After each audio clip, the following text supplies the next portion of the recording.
We're headed toward a recession. If you think about the fact that in the last 4 years we've added $7 or $8 trillion to our debt, think about the fact that until just recently, Congress appropriated money in billions.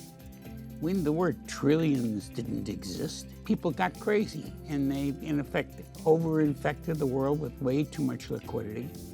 And the Fed was asleep at the switch. And the result is that we've got a price to pay. Are those days gone, at least for the time being? It was one thing to borrow all that money when the interest rates were essentially zero or close to zero. They're not zero anymore, and they're probably going up some. Yeah, but the debt didn't go. The debt that was created at 0 is now at 3, and probably by the end of the year it's going to be 4.5. So the idea that this was some short-term phenomena, we've created, in my opinion, a huge burden that I don't know how the United States is going to deal with going forward. Because when we were paying under 2% for money, you could borrow a lot of money. Now that you're paying over 4% for the same amount of money, that doesn't go away. Is that going to constrain, do you think, Congress and its ability to borrow that money in the future? I mean, take a look at what happened in the UK. Yeah. They said we're going to borrow a lot of money. It didn't work out so well. No. Are we going to have some of those constraints on fiscal spending here? I don't see how we can avoid it. In other words, it's dealing with a crisis in the fiat currency world. Ever since Bretton Woods, the whole idea was create stability in the currency markets. And to a large extent, we've done that. And then COVID came, and we lost all of our discipline. And the net effect of which is that we've created staggering new obligations that are going to have to be paid for in the future. Part of it is being paid for with very significant inflation. Nobody really remembers Mr. Volcker. I am old enough that I was here when interest rates were 21.5%. And Volcker said, we got to do this till we kill it. And now all of a sudden, for the first time since 1981, we're dealing with double-digit inflation. And it's extraordinarily deleterious. By the way, my first mortgage was, I think, 15 or 16%. So Sure. I'm of that Sure. age as well. I remember those days. I did a conversion, condominium conversion, where the buyers were getting loans at 17.25. Exactly. So is the Fed policy working at getting that inflation under control, in your opinion? I hope so, but I'm not impressed. If anything, I think the Fed has been, despite the fact that a lot of people think the Fed has been very aggressive, I think the Fed has been not so aggressive. If it had been my call, beyond being asleep at the switch, once they woke up, I would have been increasing debt requirements by 1 or more. One of the things that I think nobody really understood is when debt goes from 0 to 2, not a lot happens. When it goes from 2 to 0, not a lot happens. And in effect, so the first 200 basis points of increase over 0 has relatively little impact on the overall economy.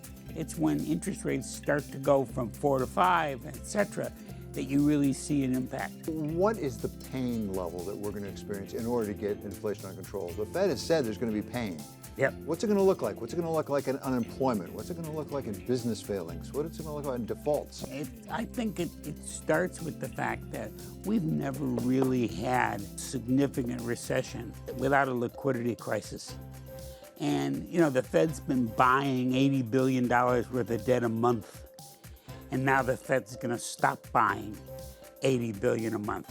Maybe not the first month, but in a couple of months, that starts to change the game. And it's a liquidity crisis that ultimately forces a difference in behavior. Again, going back to the UK, we saw it with the pensions and Sure. some derivatives they had for some long-term obligations. It often comes up where you least expect it. Long-term capital management, for example. Where would you be looking right now if you were the Fed to try to find the crack points in the financial system? I'm continuing to be worried about just overexpansion. The fact that there's ultimately unlimited demand for U.S. I don't believe that. In the same manner, when I look at what's going on out there, I'm very worried about the reserve currency and the privilege that gives the United States and the flexibility it gives the United States.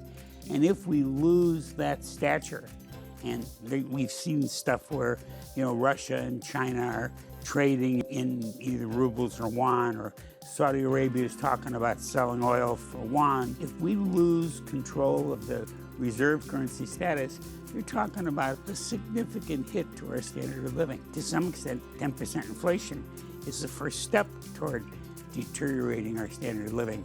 But it's really the ability to issue debt, the ability to be able to generate demand for our product because we are the reserve currency.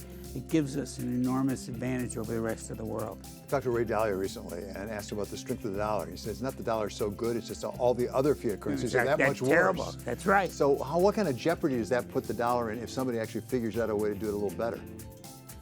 Oh, I think the dollar is in great jeopardy, and that's what I've been worried about, frankly, more than anything else. And we need discipline. And it starts in Washington, D.C., where there has been very little. So let's talk about Washington, D.C. Exactly. We're in for a rough patch. I think we all agree with that. The question is, how long is the patch and how deep is the problem? What policies in Washington could they do or stop doing that might make it better? We have midterm elections coming up. Yeah, I think that midterm elections are going to end up looking a lot more like what everybody expected initially. In other words, we've had this scenario where, 6 or 8 months ago, everybody talked about a red wave. And then about 4 months ago, the newspapers, in their unbiased fashion, all of a sudden started talking about the fact that the red wave wasn't going to happen and that there was going to be a blue wave. And none of the facts suggested that the blue wave would happen. The only thing that suggested it was what the newspapers, and then the newspapers found themselves in this conflict where the underlying reality said, in other words, the people are very worried about inflation. They're very worried about the economy. What did Bill Clinton say? It's the economy, stupid. That hasn't changed. A lot of people thought that Roe versus Wade was going to be the significant crunch point. People are concerned about abortion. They're concerned about a lot of social issues. But that assumes that they could be concerned with a full belly. And I think what we're moving toward is a challenge to that reality. Sam, as a significant and very successful investor, do you want the Hippocratic approach to Washington, that is to say, first do no harm? Does a split government actually benefit the investor? Anything that generates discipline benefits the investor. To the extent that discipline disappears. Look what they did with Joe Manchin. Manchin made a dumb move. He agreed to something before he, in quid pro quo for something else, except he gave them what they wanted before they gave him back what he wanted. And he got hung out to, that's not discipline. And that bill is, they call it an inflation fighter. All it did was add more wood to the fire.